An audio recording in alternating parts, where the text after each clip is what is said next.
Hello gamers, my name is Period, and here's how I remade the beat to 556 by Jace, originally produced by Kelewya, or Kelly Where You At? I don't know how to pronounce it, but...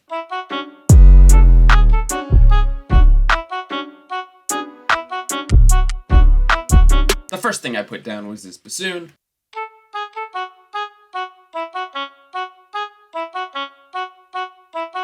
Nothing super crazy going on here. This is just...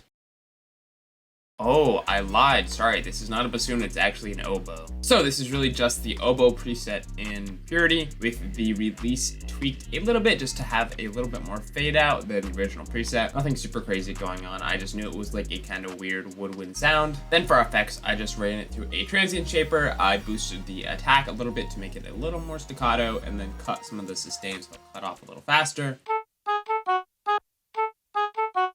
Then I just ran it through an OTT to kind of beef it up a little bit. Then I just did some cleanup with an EQ just to get rid of some extra frequencies that didn't need to be there. And finally just added a tiny bit of reverb just to give it some more space. The next thing I added were the strings.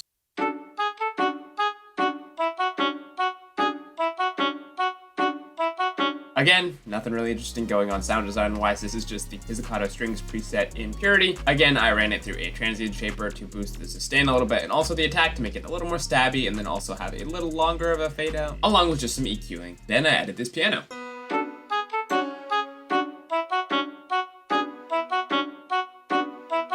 And we're just using this first impression preset from Purity, which is like, I think, the default piano preset actually. Again, using a transient shaper to cut our attack a bit and boost the sustain. Then I added our 808s.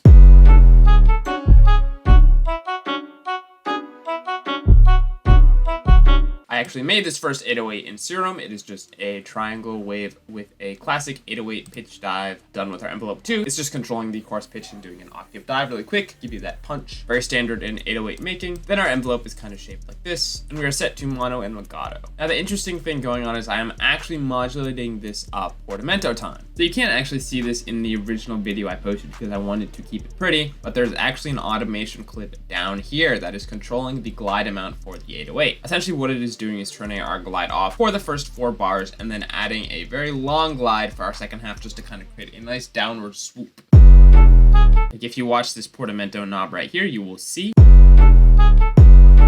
this value right here is 945 milliseconds. Then for effects, I'm just using a soft clipper to boost our 808 and make it a little stronger, along with a good old-fashioned sausage fattener. Now for our second 808, this is a little bit more interesting. We are just using a iayze 808 with the output trimmed quite a bit to make it hit very quickly. But as you can hear, it is very stereo. So how did I do that? So the effect chain looks like this. I started by just adding a micro shift with this lead vocal clarity preset, and I just tweaked things a bit. As you can hear, that is making it super wide. Then I just ran it through a sausage fattener on 12% around for both of our knobs just to help boost it because making it stereo kind of weakened it. That kind of brings it up in volume again. Then we're removing all our high end with an EQ. And finally running it through another stereo shaper. As you can hear, it kind of gives it that like wide stereo sound, but it's not making it super weak because that is kind of a problem with stereo bass sometimes is that you add stereo widening, but you lose that punch in that body. So this chain is a good way to keep it strong like an 808, but also make it stereo. Last thing I added were the drums.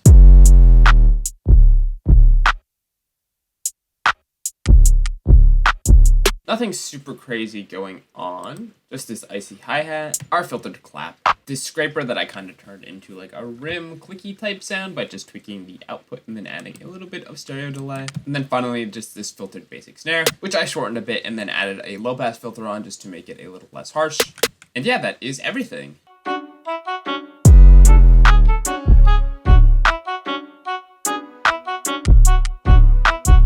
If you want access to the Serum presets from this remake or any of my other remakes, or the one-shot versions of those Serum presets for everyone who doesn't have Serum, or the project files from any of these remakes. Also, there's over 180 remakes of this content. You can get access to all of that on my Patreon at patreon.com/prodtheraperiod. I will throw a link up on screen right now. It is a great way to support me and kind of help me continue to do this, and also a great way to get some new sounds if you're a music producer looking for that kind of stuff. It's like over 400 Serum presets for $4. Pretty good deal if you ask me. I hope this was interesting, entertaining, and informative, and I will catch you next time. Peace.